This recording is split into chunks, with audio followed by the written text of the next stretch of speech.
I was sitting on the edge of my new bed in sunny Phoenix when I received a call. The phone call that every spouse or partner, every mother or father dreads. The unfamiliar voice was talking, but I only recall hearing a few words. Accident, urgent, get here quickly. In that moment, I knew everything had changed. I had to tell my innocent children their father was gone. I had to choose to be the victor or the victim. I had to choose faith or fear. I had to choose courage or doubt. To choose to be in a state of being stuck or in becoming unstoppable.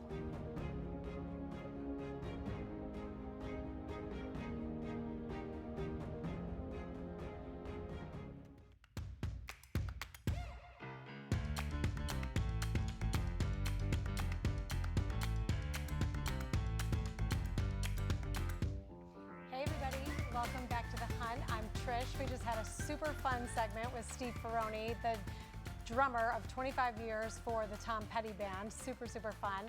And I'm really excited to share with you my next guest. Her name is Chris Atley. She is a CEO. She is a business coach. She is an entrepreneur. She is an author. So many things to dive into with her tonight. So thanks for being with us. Chris Atley, welcome.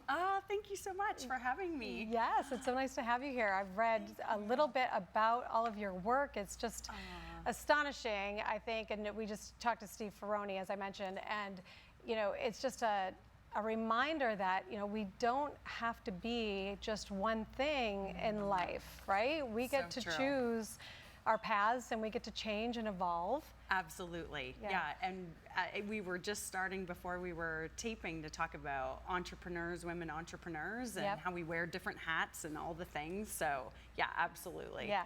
Okay, so let's start first with your company, Decisions by Design. Yep, okay. You got it. Yeah. All right. So how did that come about?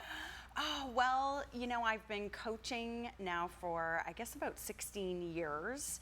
And so it's seen a few different lifetimes. It used to be Total Harmony Coaching before. And I sort of got into it by accident, to be honest. I was in insurance before, so I was an insurance adjuster. That's quite the leap. So like home insurance or commercial insurance? So handling really large property and liability claims for self-insured companies. So I'm from Canada, if you haven't noticed my accent yet, but for the province of Ontario, the prison claims, Home Depot, Pepsi, things like that. And I knew I always wanted to help people though. So my degrees in psychology. So there's the common thread there. There was the thread there. A little bit of a stretch, but we'll get there. Exactly. It was like evolved out of a summer job. So, and so I was doing that for a long time and moved up and excelled and was enjoying it when I felt like I was helping people. But it really became adversarial, seeing people at their worst with trying to sue and things like that. And I knew I wanted to do something different. And it wasn't until I watched the movie The Secret that everything changed for me, and that was when I learned about coaching. Yeah, obviously that is a wildly popular film. So in that moment, did it just click for you? Yeah, well, what clicked was moving to California. Interesting. So what clicked was, you know, they say follow your bliss, and I knew for me, I had always had a pull to California, and I where knew dreams that was come it. true, Exactly, right? exactly. And thankfully, my husband was on board, and we started putting that in motion. But along the way, and you know, it sounds sort of like a nice way that I stumbled upon it, but really it came after my dad died unexpectedly. And so it was really resonating with your story that we just saw, and you know, just sort of a traumatic thing that happened, and I kind of was left like kicking and screaming, trying to find my purpose, but didn't know that's exactly what I was doing. And you know, what's the meaning of life and all of these things, why are we here? And I watched The Secret, and it took me in a good mood to actually even watch it, which I think is so interesting because it's, you know, it took me in a positive place to actually watch it. And so I watched it and then knew I wanted to move to California, and things just started opening and doors were opening. And then I heard about coaching and I just knew it was the perfect fit. Interesting. So you go from, say, a corporate America type job or a standard office job, if you will, but you had inklings of, you knew there was something more. Totally. But, and you know, as life has it, it's about timing, right? And the trigger point was your father's untimely death. Yes. So that makes so much sense to me because, you know, I think we all hang out in this comfort zone, right? Because if it's not broken, don't mess with it. Totally. Right? But then we do have these transformational sometimes events in our life, whether we caused them or not, that makes you stop down and say, wait a second, I've got one life, I got one shot. Totally. You know, so what am I going to do with it? And if it's going to be, it's up to me to make that happen. Exactly. And I think watching the movie, and I've, you know, read so many things since then, but that was really the catalyst. And I think watching it was like, no, we are in control of what we create. Yeah. And, you know, I thought, oh my gosh, all of this daydreaming growing up can be put to good use. Yeah. So, okay, let's just pivot here for a second or take a little detour.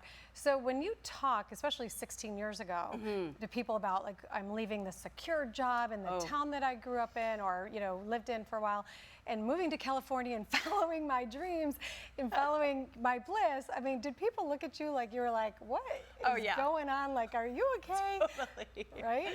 Yeah, I think my mom and my stepdad were like, what now? What's happening? Who's putting milk on the table? Totally. Yeah.